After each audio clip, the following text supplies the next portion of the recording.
भागवत सांगोपांग पढ़ा सुखदेव जी महाराज ने, तो लोग आश्चर्यचकित हुए कि सुखदेव जी को संसार से विरक्ति है और भागवत पढ़ने की आवश्यकता उन्हें क्यों पड़ गई? भाई जब खुद विरक्त है संसार से तो भागवत क्या सुनना? बोले नहीं, ऐसी बात नहीं। परमहंस भी भगवान के गुण को निष्काम रूप से करते हैं, भगवान के गुण इस प्रकार से करते हैं। तीसरे जन का प्रश्न उत्तर देते हुए सूत जी कहते हैं, महाराज परीक्षित का जन्म का अंत, भगवान विलीन होना आदि सभी कथाएं मैं तुम्हें सुनाता हूँ, क्योंकि इन्हीं कथाओं के कारण भगवान की लीला इन्हीं कथाओं से प्रारंभ हुई है। और इसका परीक्षित के जन्म का कारण क्या है? बोले जिस समय महाभारत युद्ध चल रहा था, घमासान युद्ध, दोनों तरफ से युद्ध के हमारे संकेत, घमासान, एक तरफ भगवान कृष्ण सारथी हैं अर्जुन पांडव और दूसरी तरफ कौरव, दोनों सेनाएं आपस में कर रही थी। और यहाँ पर देखा क्या, महाभारत में दशरथ कि सभी पुत्रों को वीर गति की प्राप्ति हो गई, युद्ध समाप्ति की ओर है।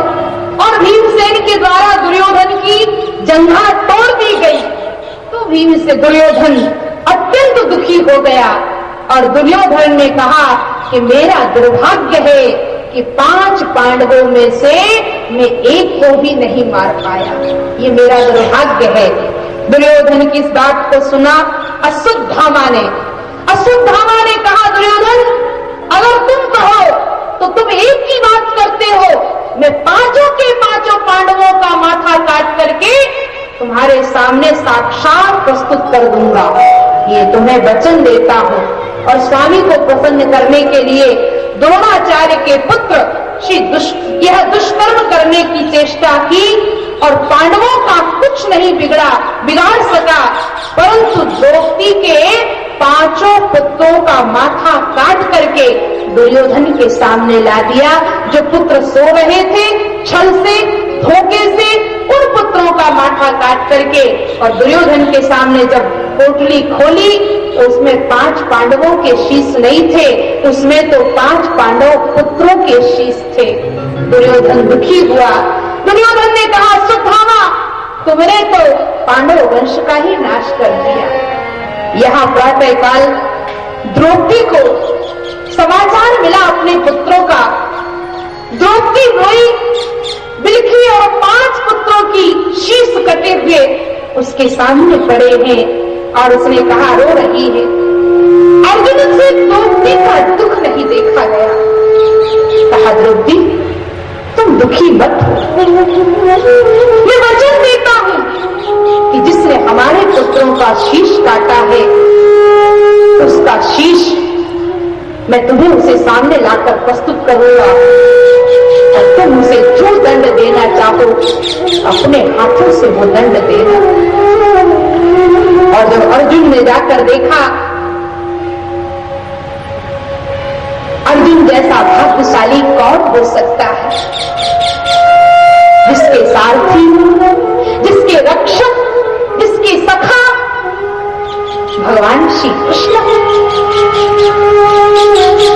अर्जुन ने जाकर देखा तो देखा अश्वत्थामा पर उसकी दृष्टि पड़ी तो वह भागा। अश्वत्थामा अर्जुन को देखते ही भागा, क्योंकि उसने धोखा किया था। अंत में अर्जुन ने उसको शरीर पर ब्रह्मास्त्र का प्रयोग किया।